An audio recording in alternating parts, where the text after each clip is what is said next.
तो अभी हम दोनों सरोवर, दोनों तालाब तालाब देखकर आ गए हैं। और हम ये जिस जगह हम आए हैं, इस जगह को तपोभूमि कहते हैं। इधर ही एक म्यूजियम है और लिखा हुआ है बापा रावल पेनोरामा। मतलब पेनोरामा की मदद से एक स्टोरी लाइन बना रखी है अंदर।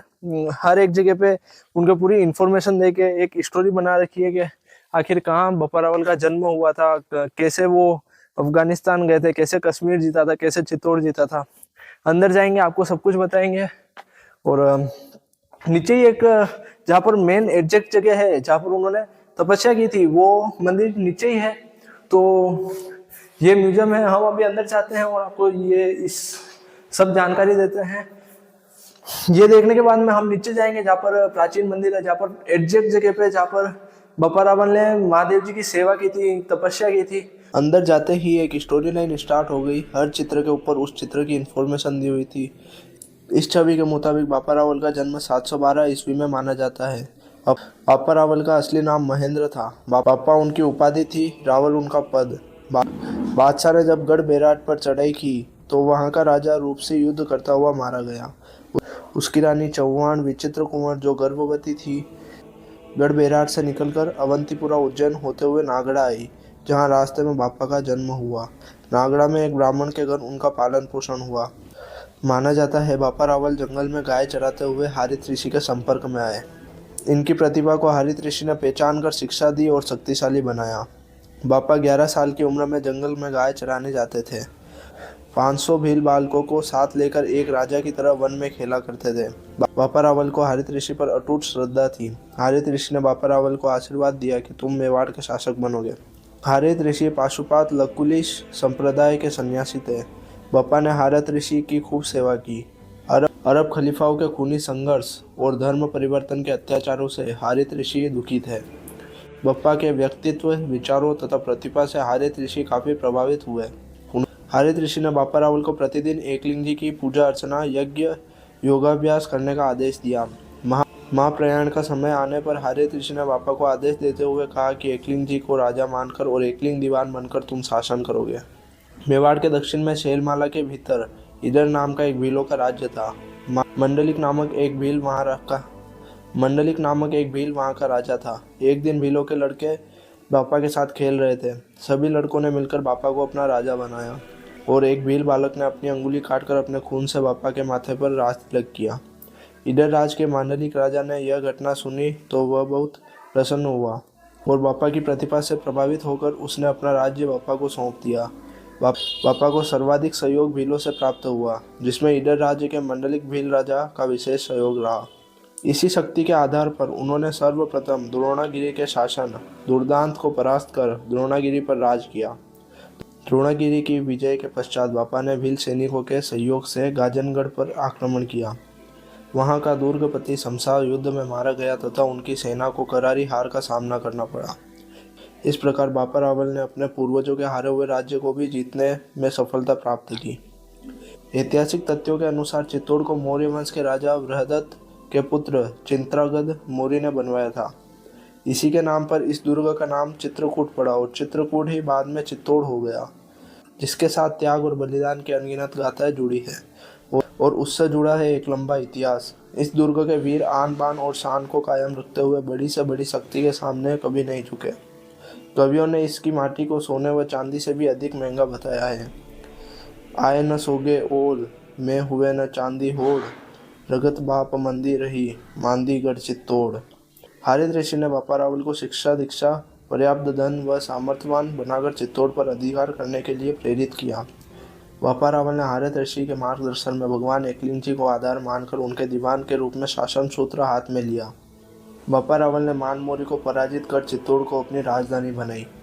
बापा रावल से परास्त होने के पश्चात मान मौर्य ने अपनी पुत्री का विवाह उनसे कर चित्तौड़ सौंप दिया। बापा रावल 734 ईस्वी में चित्तौड़ के राज्य सिंहासन पर विराजमान हुए। ऐतिहासिक तथ्यों के अनुसार अमृत कुंड के पास बापा ने अपने इष्ट देव भगवान श्री एकलिंग जी का मंदिर बनवाया। उनकी प्राण प्रतिष्ठा का आयोजन किया। एकलिंग जी मंदिर में मुख्य 2 तोरण स्तंभ आज भी सुरक्षित हैं। यहाँ पर बापा व हारित ऋषि की मूर्ति लगी हुई है। बापा रावल ने भीनमाल के प्रतिहार शासक नागभट्ट, सांबर नरेश अजयपाल, हाड़ौती के शासक धवल, मार जैसलमेर के भाटी शासक देवराज के अलावा तत्कालीन राजपूताने के अन्य राज्यों के सहयोग से संयुक्त मोर्चा बनाया। इस संयुक्त मोर्चे में 12,15,000 सैनिक होने का ऐतिहासिक उल्लेख मिलता है। बापा रावल सहित नागभट्ट, अजयपाल, देवराज और धवल की संयुक्त सेना का अरब सूबेदार आमीन के साथ मारवाड़ में भयंकर युद्ध हुआ। अंत में अरब सेना के पांव उखड़ गए। इसमें अरबों की पराजय हुई। अरबों को सिंध नदी के उस पार खदेड़ दिया। बापा ने मालवा, गुजरात, आबू, सौराष्ट्र, नागौर, मारवाड़ और सिंध क्षेत्रों को बलपूर्वक जीतकर उन्हें अपना राज्य में मिलाया। बापा ने उत्तर पश्चिम में सिंधु, उत्तर में हिंदू कुश व गजनी के साथ ही श्रीनगर, कश्मीर के नरेशों को जीत राज्य की सीमाओं का विस्तार किया।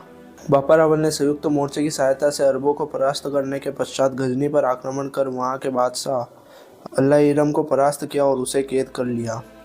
बापा रावल ने अपने राज्य की सीमाओं को ईरान, इराक व खुरासान तक बढ़ाया। मेवाड़ की बातों में वर्णन है कि बापा ने ईरान तक विजय प्राप्त की और वहां की राजकुमारी से विवाह किया। बापा ने संयुक्त मोर्चे के बल पर राज्य की सीमाओं का विस्तार करते हुए इराक के बादशाह को परास्त किया और उसकी पुत्री से विवाह किया।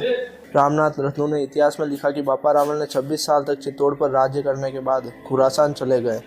यहाँ आकर बापा रावल ने कंधार, कश्मीर, ईरान, इराक व तुरान के शासकों को परास्त करके उनकी पुत्रियों से विवाह किया। जनश्रुति के अनुसार मेवाड़ क्षेत्र में बापा रावल ने एक स्वतंत्र राजवंश की नींव डाली जो गोहिल नाम से विख्यात हुआ। बापा रावल ने वृद्धावस्था में अपने पुत्र खुमान को सारा राजपाट सौंपकर संन्यास ग्रहण किया और वे जंगल में ही रहने लगे। यही इनकी स्वर्गवास हुआ जहाँ इनकी समाधि बनी हुई है। चित्तौड़, उदयपुर, पटनामे के अनुसार बापा रावल ने हारित ऋषि की सेवा कर उन्हें प्रसन्न किया और उनसे 12 वरदान प्राप्त किए, जो कुछ ऐसे हैं। तेरे पांव तले 4 युग तक का राज्य रहेगा। जहाँ जहाँ तेरे पांव फिरेंगे वही तेरा राज्य रहेगा। बापा, तेरी सत्यों की 21 हाथ की लंबाई होगी। तेरे शस्त्र का घाव नहीं होगा। तुझ में 30 मन की तलवार उठाने की क्षमता होगी। तेरा संबोधन रावल शब्द नाम के साथ होगा। तेरे भोजन में 1.25 मन अनाज का आहार होगा। सदा तेरे युद्ध में विजय होगी। तेरी निगाह से दूसरों की निगाह मिलने पर उसकी आधी शक्ति तेरे में आ जाएगी। तुझे चित्तौड़ का राज्य प्राप्त होगा। गजनी तक राज्य होगा। तू चक्रवर्ती परंपरा अनुसार राज्य करेगा। फिर हम और आगे गए तो हमको बहुत सारे चित्र दिखे। इन सब, अगर आपको इनके बारे में सब जानना है तो मैं एक PDF बना के डिस्क्रिप्शन में डाल दूँगा, जिससे आप जो भी ये लिखा हुआ वो सब आराम से पढ़ सकोगे। इसी के अंदर ये सास बहू टेम्पल का एक कनेक्शन बताया गया है बापा रावल से, और ये बापा रावल का जो वंशज है उन सबके नाम लिखे हुए हैं। तो ये सब मैं एक डिस्क्रिप्शन में PDF डाल दूंगा, उसमें आप देख सकोगे। ये जो पेनोरामा है, म्यूजियम है, इसके जो पत्थर है वो बहुत ही ज़्यादा आकर्षक लगे मेरे को। मतलब पता नहीं इसको कैसे बनाया, पर हर एक पत्थर को जोड़ जोड़ के और बहुत बारीकी से बना रखा है इसको। तो अभी हम म्यूजियम में जाकर आ गए हैं और नीचे जो मेन प्राचीन मंदिर है उधर जा रहे हैं। उधर जाके आपको बताएंगे कि वो कैसा है। अच्छा ही होगा वैसे तो। और इधर एक बड़ी सी एक प्रतिमा बनी हुई है बापा रावल की। उधर चलते हैं प्राचीन मंदिर और फिर आपको दिखाते हैं। तो अभी हम थोड़ी देर पहले जिस मंदिर की बात कर रहे थे बापा रावल जी का, वो मंदिर यही है। एग्जैक्ट इसी जगह पे उन्होंने शिव जी की तपस्या की थी।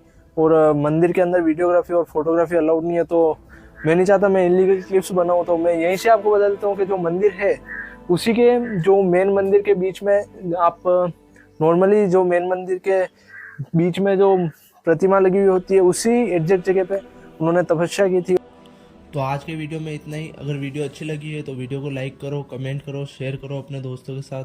और अगर वीडियो में कुछ भी मिस्टेक हो तो हमको कमेंट करके बताओ। अपनी अगली वीडियो में हम जाएंगे सास बहू टेम्पल, जिसका कनेक्शन बापा रावल से बताया गया है। तो अपनी अगली वीडियो तक के लिए जय श्री कृष्णा, राधे राधे।